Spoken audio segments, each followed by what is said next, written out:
Okay, let's go.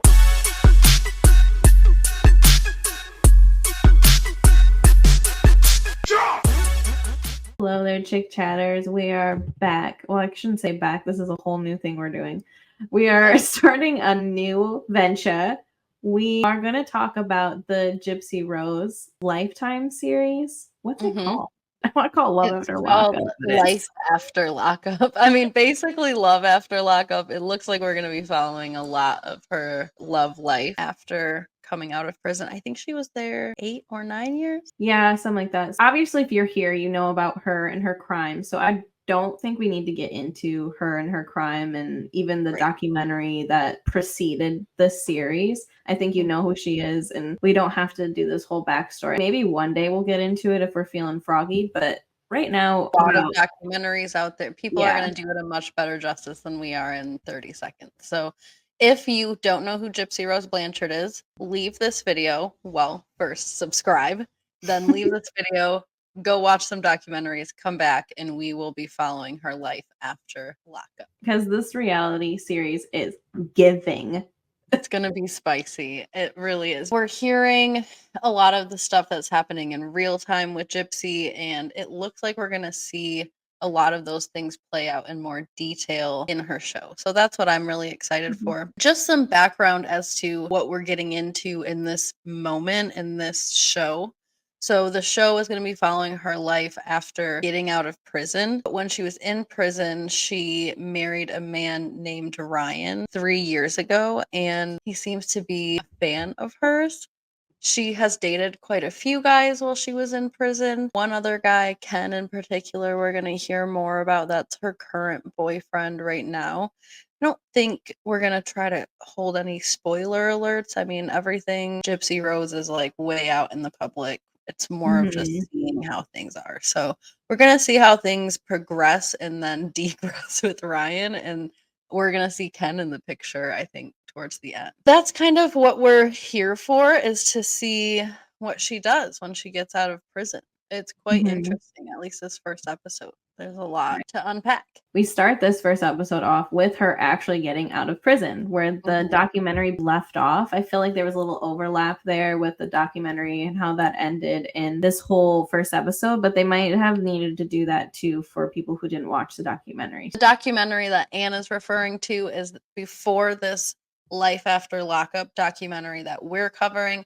They actually had a 6-part docu-series limited thing while she was still in prison that went over her whole life. That's the one I'd recommend if nobody's heard of her story before, is to watch that. And that was also on Lifetime. But yes, you're right. It pretty much seems like we're picking right back up with the same camera crew. She seems to be familiar with these people. It's actually like 36 hours before she comes out and she's doing her final interview. She's talking a lot about Ryan, as she should. She's married. She's excited to live with her husband and see what that's going to be like. But she's also still kind of thinking about Ken and maybe other guys and just what her life is going to be like. She's also like 34 or something like that at this time, around that age, 33, 34, I believe. And we also are following Ryan and his side of things too. Because honestly, that's who we have to follow during this point. Gypsy's still in prison. They can only film with her so much.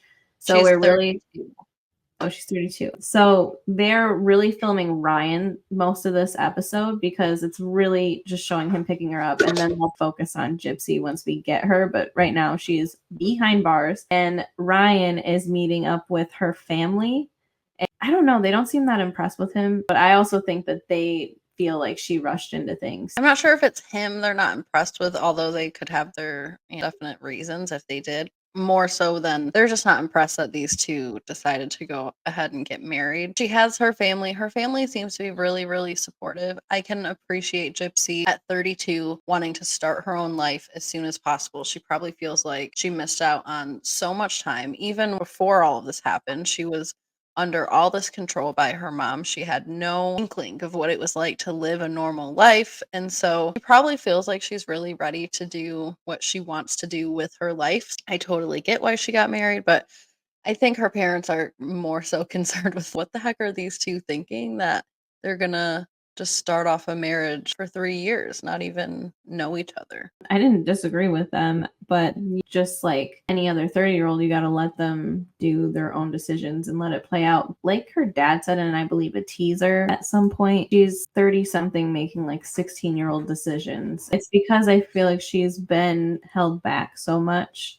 that that's kind of where she's mentally at.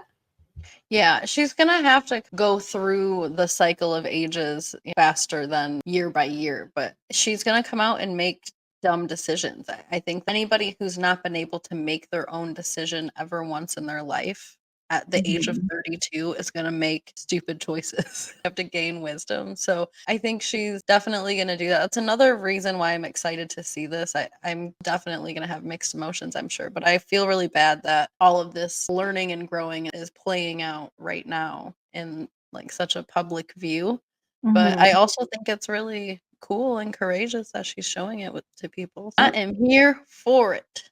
We get a few phone calls and stuff back and forth. I mean, we're following Ryan. He's trying to get the pickup time from the officer or whoever is letting her out. He's on the phone with Gypsy, and then he's like, "Oh, the prison's calling me." Like the prison, the whole prison, The whole like not like some officer or whatever. No, sheriff. prison. He's like, "Do you mind? The prison's calling me." Sir, answer the phone. And then this man on the other end of the phone says that they're releasing Gypsy in the morning, and he says it's gonna be early.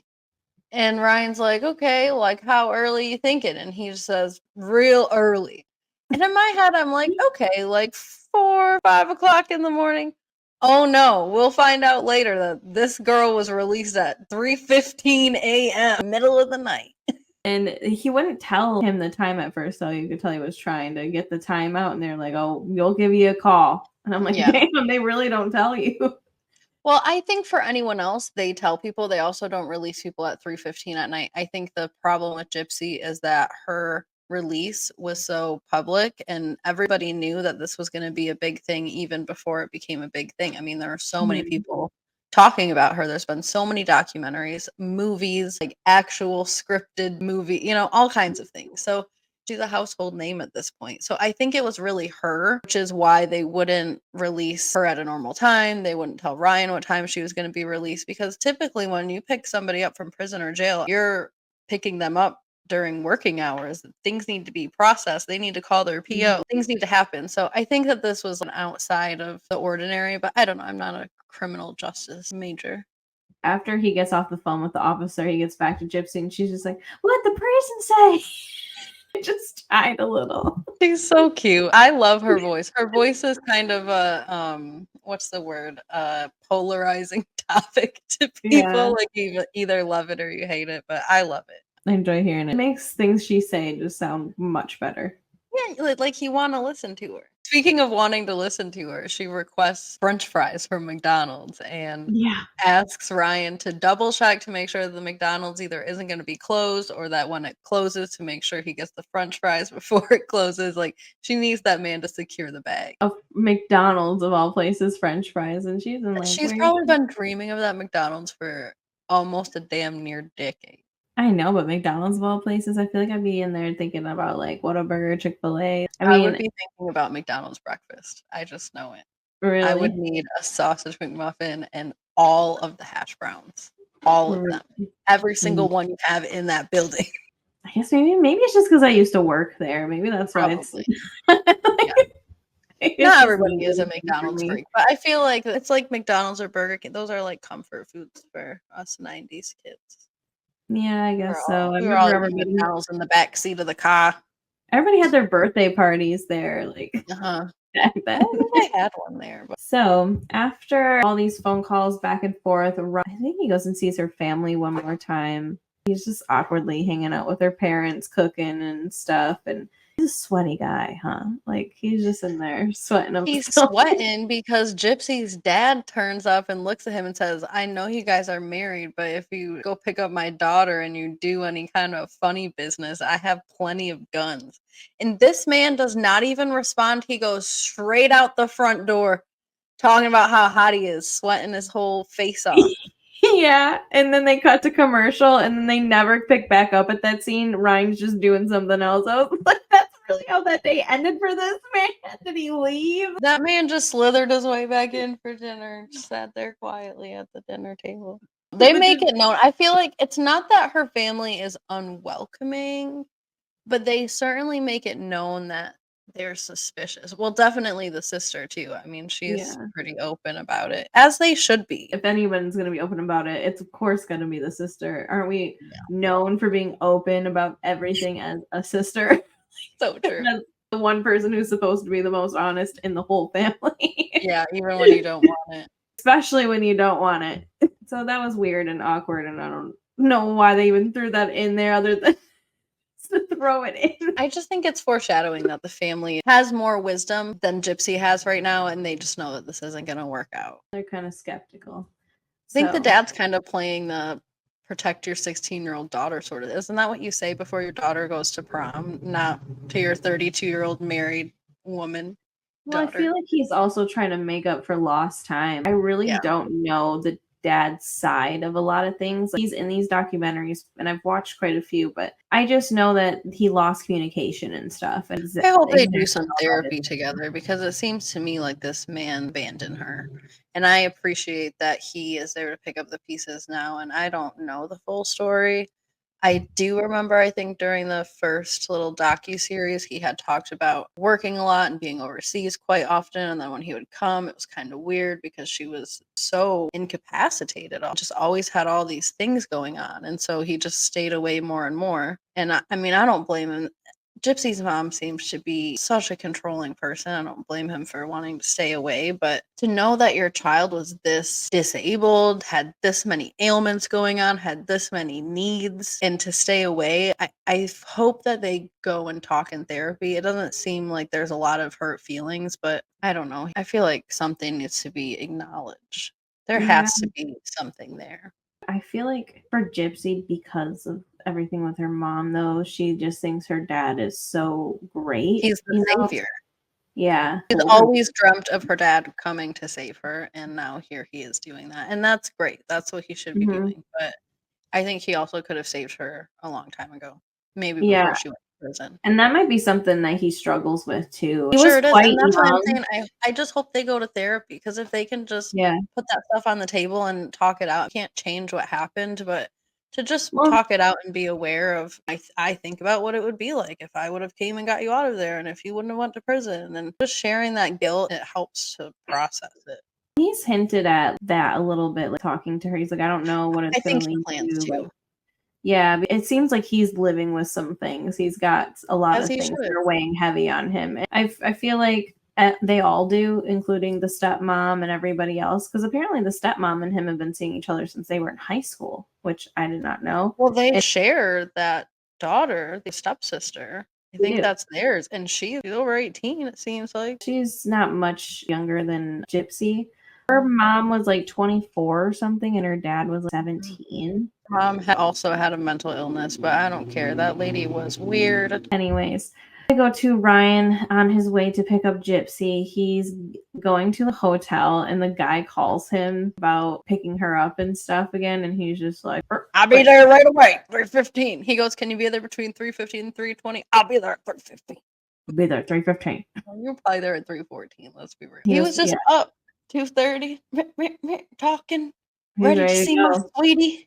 Adrenaline had kicked in, and they were both so nervous. And mind you, I know that they've been maybe seeing each other in person, obviously to get married and a couple of visits and stuff, but they're not allowed to touch and stuff like that. So they've been building a lot of stuff up in their head for a long time. And they haven't had an actual physical relationship. Been in a long distance relationship, so it's just a different feeling when you go so long without seeing somebody, and then when you're about to do it, you have like a lot of adrenaline. I mean, that's why he's up walking around and stuff like that. Like, he's got some nervous energy because now it's finally hit him. It's happening. I'm sure they have made some plans about what it is that they want to do, but it's like, oh, they talked about it. They're like, oh, we're getting back to the room. We're going to have some time. I'm going to give you some lovins and stuff. And she's agreed to all that. I just want to love on you. I'm just going to love on you. I'm going to touch on you. Oh, yeah. Remember, if y'all seen them documentaries, Gypsy talks pretty dirty too. So they've been talking dirty about what this night's gonna entail. Who calls themselves a dynamo? What is a dynamo? We'll get there.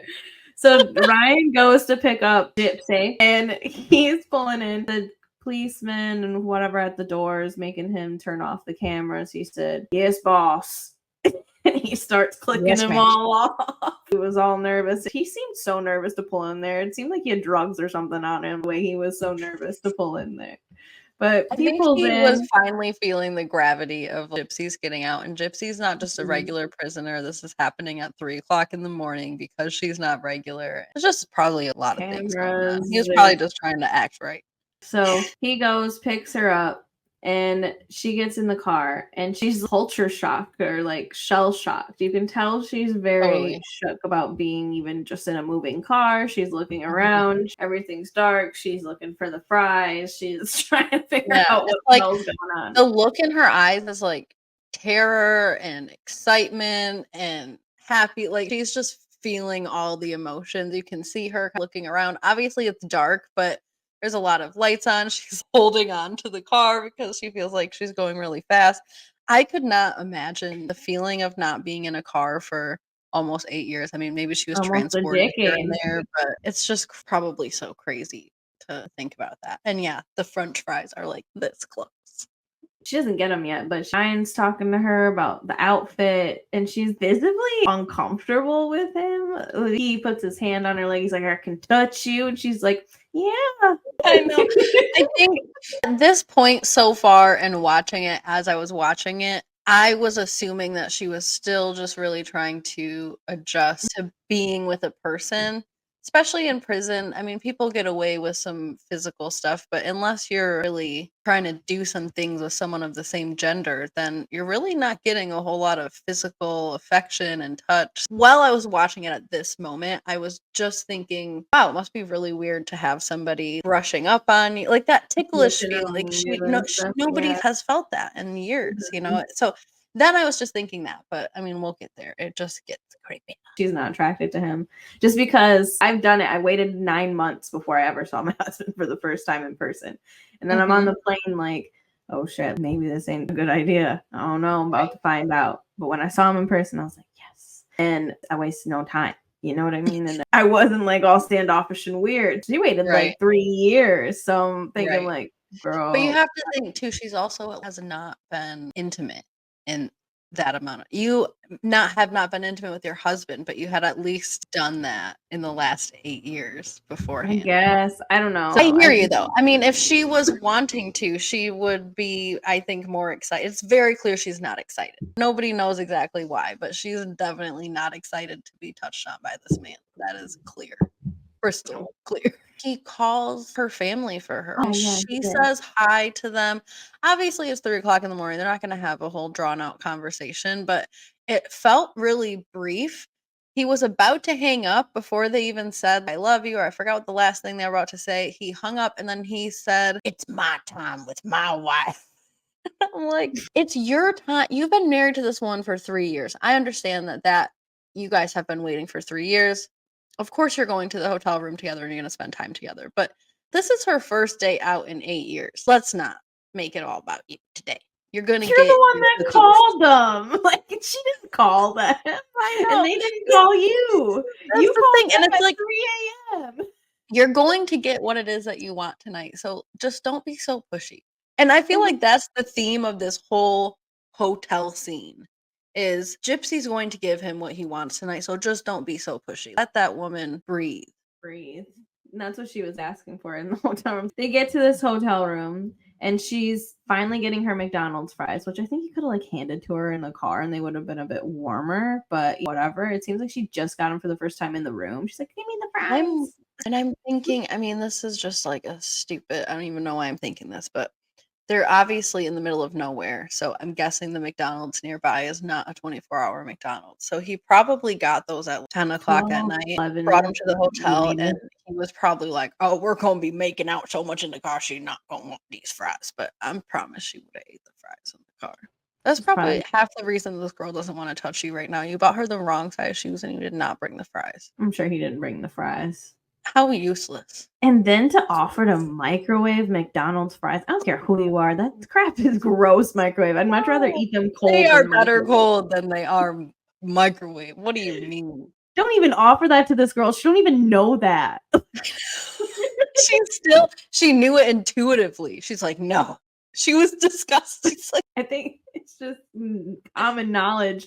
We don't reheat McDonald's, especially fries. Almost anything, but especially fries. No, thank you. Tyler And will then, eat chicken nuggets after they've been sitting out all day. He don't reheat those things. yeah, and she's basically sitting crisscross applesauce on this bed, trying to enjoy her fries and like have her space and take everything in because She's like you almost said, protecting her body too. I don't think at this yeah. point she feels super uncomfortable. I think she's more irritated. I just need a minute. But she's just like so awkward on the bed. I just think her body's doing what her subconscious is doing. Her mind doesn't think anything really, probably, but her Her body is body like is, shutting yeah. down because I feel like she's so hung up on this Ken guy that she was just rebounding with Ryan, and now she's sitting in the Now reality she's of like Ryan. totally, yeah. And Yeah, let's be real, you guys. This guy looks like her mom. I think he does. a little bit. I think he does, especially from the side. I think he totally does. The fluffy hair, the, big person, round fit. I can definitely see where in the nose and stuff people put photos side by Mhm. sides and everything. It's not really to do with him physically. I think it's just she was rebounding from this other guy and she's got a very juvenile way of dating still because she's not been able to really grow out of that. And Yeah. I don't know.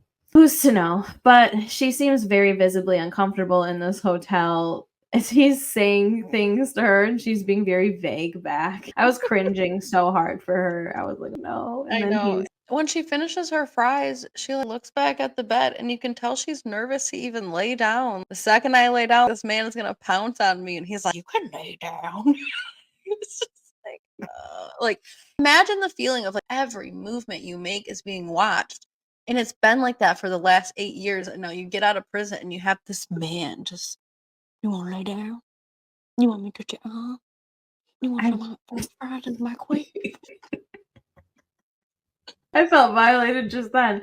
I feel like I've been in the situation before when I used to date in my 20s where like you're talking to this guy online, right? And then everything's cool, right? But then you're with him on the date and the vibe's Yeah. just not the same. So I feel like it's the same as that, where you're thinking things are gonna be one way and then you get No. there and it's just a totally different, awkward, where you don't know how to get out of it kind of thing. And she's married to him now. Yeah, or like dude is not as smooth as he was in the text messages when he had time to think about it, and now he's kinda weird, like, yeah.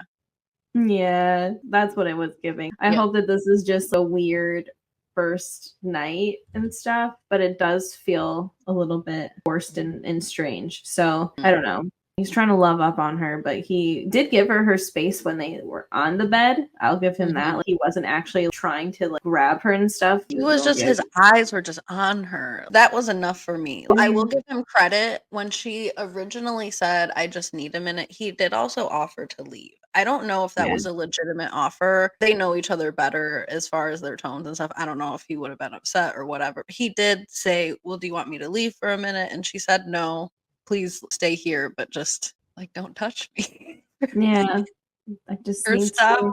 staring at me with your laser eyeballs. You want some microwave? So we go from that awkward ass night Yeah, to 4:30 in the morning to 10 o'clock in the morning.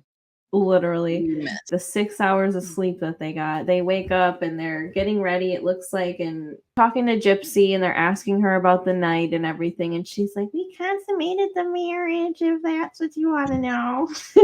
She does seem a lot more comfortable this morning, a little bit more upbeat. She has some personality and some spunk back. She's not cowering now. Yeah. I think she definitely warmed up, and Ryan said as much too. She was really nervous at first, but she got into it, and then they talked about again what is a dynamo? What is I have to Google it. Does it mean something? You know what, though? I got to give her credit too, because this is probably the second guy she's ever been with. Because that Nick guy that did this stuff with her, that was like her losing her V card, I believe. And this Ryan is now the second person she's ever even been with ever. So, and it's been True. 8 years or whatever. Like, what is a dynamo? The dictionary definition of a dynamo is a machine for converting mechanical energy into electrical energy. Sexy. He said he was a dynamo. He's a dynamo. He said it though. They're getting up, getting ready, and we asked weird, awkward questions by the Lifetime crew. They're actually going off to go get Gypsy some shoes that fit her. She's got these boots and she doesn't even have them zipped up. I don't know, probably because she can't zip them up. But you know how when you have knee-high boots and you haven't zipped them, they're like just kind of flap around? This girl, this is how you know she's naive in this moment because she has no idea the amount of media that has broken out around her coming out. At least she hasn't spoken about having any idea about it so far. And she's just walking into Shoe Carnival with her flappy boots. And this is the first time that they come in contact with people from the public that recognize her and paparazzi. And they walk into that shoe store. And I feel like probably ever since they walked in that shoe store, her life has never been the same as she thought it was going to be when she got out of prison. Well, they're in like Missouri or something. She probably didn't expect there to be like actual paparazzi there. My first issue is why didn't Ryan make sure she had some damn shoes that fit or like sneakers or something, not like tall boot floppy things? And maybe she didn't know what shoe size she is, but I'm sure they have shoe sizes in prison, so I don't know. what was she wearing in prison? They had to give her some kind of sneaks or something. Something. They usually wear slides, orange ones. But they got to know their size. Yeah, I just don't get why he didn't have nothing. Even like Maybe they just have small, medium, and large there. I don't know. But yeah, I don't know, but either way, he could have got some small, medium, or large slip-on slide or something instead of, I don't know, boots. I don't care what time of year it is. She just got to get in the car and get out. So those boots were weird. That's just something you got to try on yourself. But anyway, it was strange. But as they're walking in, these people are asking them questions like, "You got any plans, Gypsy Rose?" She's like, "Lots of them." Lots of them. Famous last words. Because the media apparently just ran with that, and then they show a montage of all these news stories. They like to show us montages of either TikTokers or news stories and stuff in between all these scenes. I think it does give a good depiction though of the hype that's happening around her that's not really happening yet to her. That was her very first interaction with it, but there was so many people online have been talking about her for so long. Yeah. So it's just kind of crazy. It gave me a new perspective on when you first become famous, because this was her very first time with all this. That's what I'm saying. As soon as she walked into that weird shoe store, her life was never the same walking out. Everybody knew where she was at all times now. Apparently they truly did, because her PO back in Missouri started calling them when they were on their way to go meet with her family. And they were like, "You got to be on your way to Louisiana. Where are you going? Are you on your way to Louisiana? You on your way to Louisiana right now?" That guy was so agitated. So the gist of the story is, in this moment, Gypsy was locked up in Missouri and Ryan lives in Louisiana, and that's where she's being paroled to. So she needs to report eventually to Louisiana. She got released on the 28th or the 29th of December. So like right in between Christmas time and New Year's when nobody does anything. So her PO let her know she was not going to be able to report until the 3rd of January. So she went ahead and made plans, and she got those okayed with her PO in Louisiana, who's going to be her long-term PO. It's just she needs somebody to be responsible for her while she's in Missouri. So Missouri is calling, and he's pissed off, just like you said. So was Ryan, and it was just everyone was pissed off. Ryan was trying to take the phone. This is when I first started raising my eyebrow really at Ryan. There was a couple of things, like even when the paparazzi was talking to her and he kind of cut her off, which he should have, but again, it's just kind of awkward. But he was trying to take the phone. It's like, this woman is on parole herself. You're over here saying we got this cleared with RPO, and no, this is not your stuff. I know that you're married to her, but she needs to be responsible for her own things. She needs to have her own conversations with her own PO. She's been doing this for the last 8 years while she's in prison. She's capable. It's just, I wish he would calm down about all of that. But the PO is like, well, what's this I hear about you going to the Chiefs game and all this stuff? So everybody is learning all her lots of plans are. And eventually Gypsy's able to get her words out, and this man listens.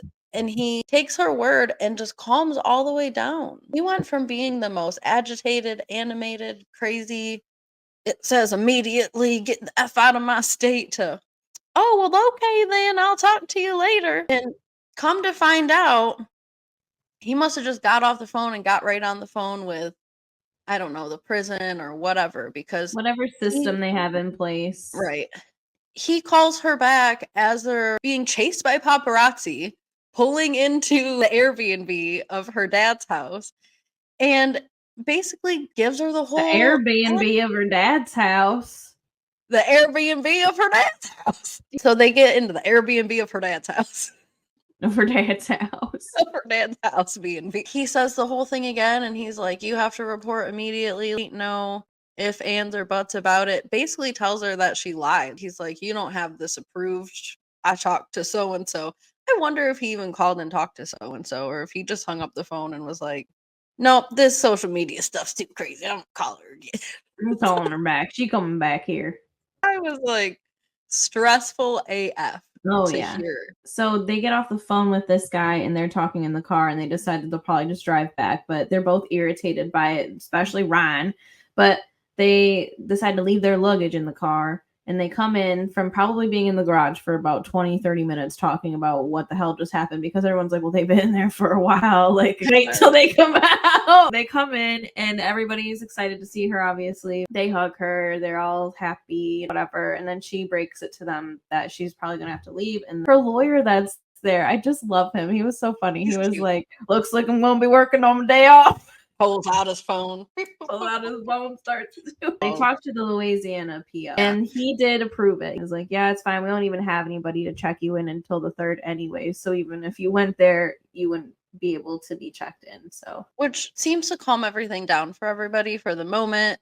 Gypsy's dad and her hug, and everyone's like, worst case scenario, if you guys have to leave tomorrow, whatever. But everyone seems to be calmed down for probably the span of 30 seconds. And then Mr. Missouri calls back with no information on nothing at all. He wants this woman out of his state. This man had nothing going through his brain. Everything that he'd be like, you have to report immediately. It says here immediately.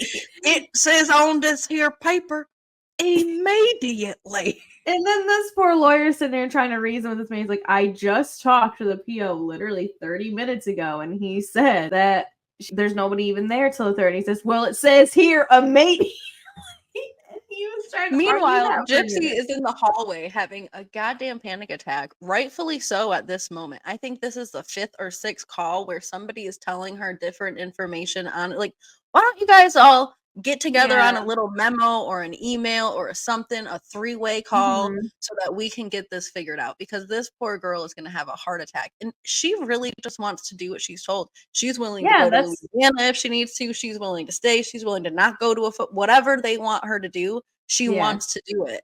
She's got 7 different people telling her to do 7 different things. She's fine going back. It's just somebody has to tell her that that's like the thing she has to do. She's like, I just want to do the right thing. Like, I just want to keep my freedom. And I couldn't even imagine how stressful that would be, where it's like you're being tugged in every direction. I'd almost be like, fuck it, I'm going to Louisiana anyways, and then can't report. I'm just going to sit there outside the courthouse and wait. I've been here for 3 days. So eventually they get it through Mr. Missouri's head that she's okay to stay, and he's finally done harassing them. He was harassing them worse than the paparazzi. Paparazzi became an afterthought at that point. I don't know if he's done. I mean, he's done because the episode's done, but I don't know if we're going to see more of him or not. I have no idea. I feel like probably the reason he was harassing them is, I bet the paparazzi had, and not just the media.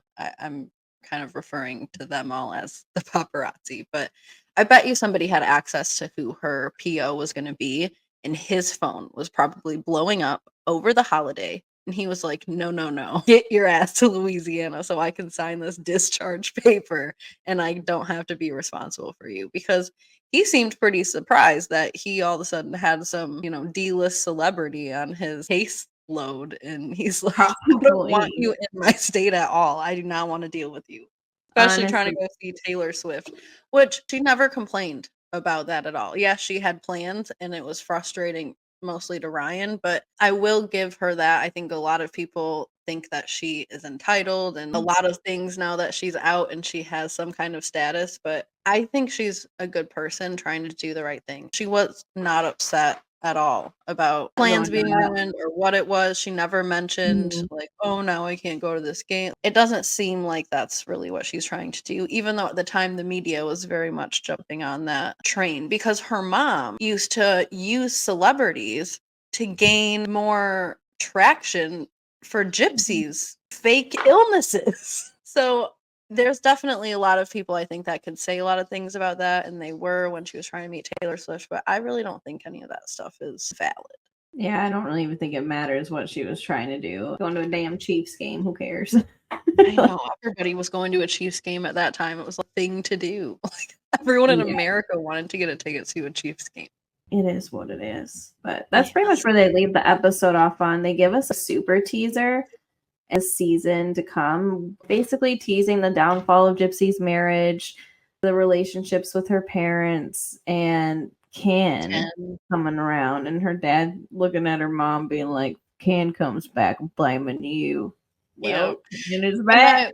I know, though. Somehow her mom had something to do with them two talking again, either connecting them in some way or even just mentioning him to her. I think that's what it was a mention. He knew right away. He's like, this is going to be your fault. And we all know Ken is around now. So I'm excited also to see the glow up. I'm excited to see the wisdom growth because it does seem like she's going to live 15 years in the next 6 or 8 months. So, yeah, I think some of the appeal of Ryan is that he is kind of giving her direction and telling her like the same thing her mom used to do. So I think she's going to kind of come to some realizations moving forward. Yeah, I think this is going to be really cool series to watch. I know that there's a lot of conflicting opinions on Gypsy and her charges and what she's done, but we're just going to try to watch this and see the opportunity for a person to grow, which I think is really cool. So I'm excited to see this. It looks interesting. Yeah. I'm trying to watch this like really unbiasedly too. Like I know there's a lot out there with her and Ryan and stuff. It seems like more people side with Ryan through this whole divorce thing because he's being left and she left him for this guy and she should have never married him. They just shouldn't have got married. Yeah. I don't dislike him. I just think that some of the stuff he does is weird and I think that they shouldn't have got married. But I think seeing the series, I'm just trying to keep an open mind on both ends. I'm not sure where I'm gonna be at the end of this. So stay tuned, ChickChatters. Maybe we'll all figure it out. For joining us. If you're new here, please subscribe. If you're not new here, just a like would be cool. A comment would be cool. How do you feel about the first episode? And stick around. We're going to be covering this series. Yes, it's our new passion project. Yes. See you next time, Chick Chat. Bye-bye. Bye.